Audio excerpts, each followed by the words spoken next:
भारतीय उपमहाद्वीप में अंग्रेज़ों का प्रभावी नियंत्रण कैसे हुआ और इस नियंत्रण को मजबूत बनाने के लिए उन्होंने समय समय पर अनेकों एक्ट पास किए।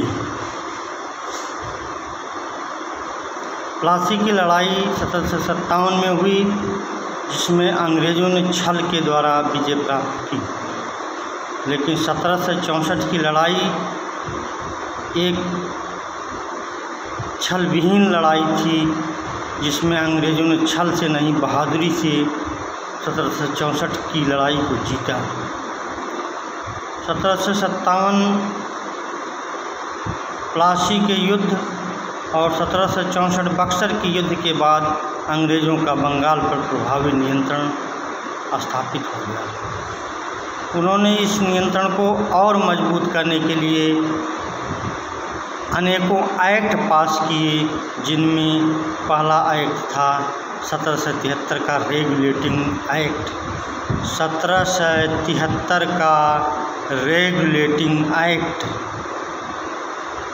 इस एक्ट की प्रमुख विशेषताएं यह हैं कि कंपनी के शासन पर संसदीय नियंत्रण स्थापित हो गया। ब्रिटिश संसद का नियंत्रण स्थापित हो गया। कंपनी जो स्वतंत्र होकर काम कर रही थी, अब उस पर संसदीय नियंत्रण स्थापित हो गया। इस एक्ट द्वारा केंद्रीय प्रशासन की नींव डाली गई।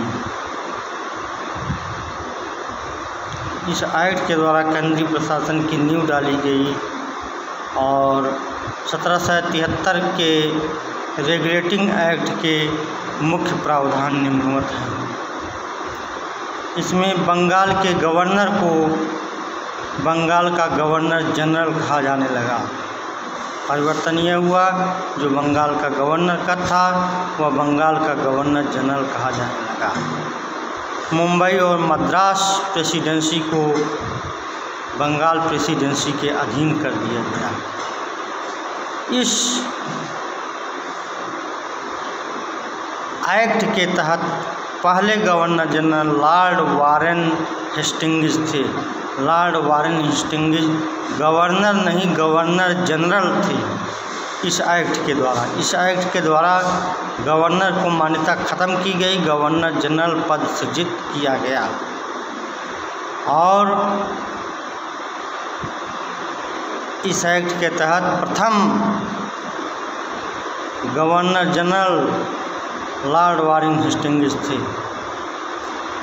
गवर्नर जनरल और उसकी परिषद की स्थापना की गई। दूसरा, गवर्नर जनरल और उसकी परिषद की स्थापना की गई, जिसमें 3 सदस्य थे और ये सभी संयुक्त रूप से सत्ता का उपयोग करते थे। 1774 में नेक्स्ट है 1774 में कलकत्ता प्रेसिडेंसी में एक न्यायालय की स्थापना की गई, जो न्यायालय लोगों को न्याय देता है और उनकी परंपराओं के अनुसार ही न्याय देता था। इस एक्ट के तहत पहले मुख्य न्यायाधीश सर एलियाह इम्पे थे।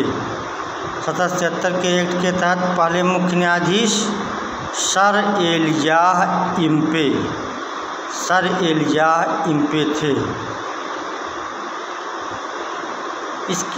इस एक्ट के तहत कंपनी के कर्मचारियों को रिश्वत लेना, घूस लेना, व्यापार करना मना कर दिया गया और बोर्ड ऑफ डायरेक्टर के माध्यम से कंपनी का शिकंजा बंगाल की सरकार पर बढ़ाया गया। 1781 एक्ट ऑफ सेटलमेंट है। 1784 पिट्स इंडिया एक्ट है। पिट्स इंडिया एक्ट से बोर्ड ऑफ कंट्रोलर की व्यवस्था की गई। यहीं से दोहरे शासन की नींव स्थापित हुई।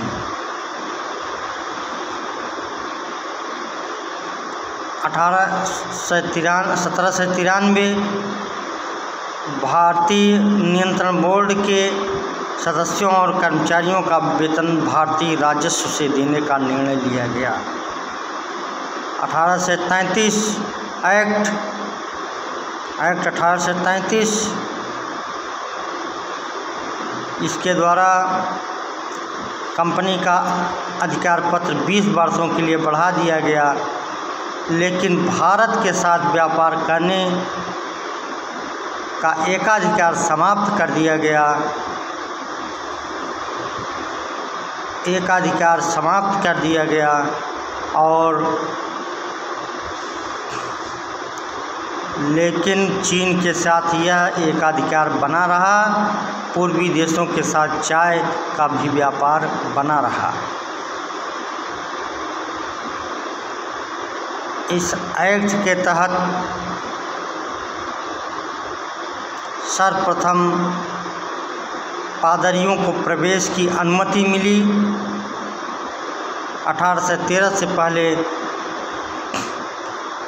पादरी भारत में प्रवेश नहीं कर सकते थे। कुछ सीमाओं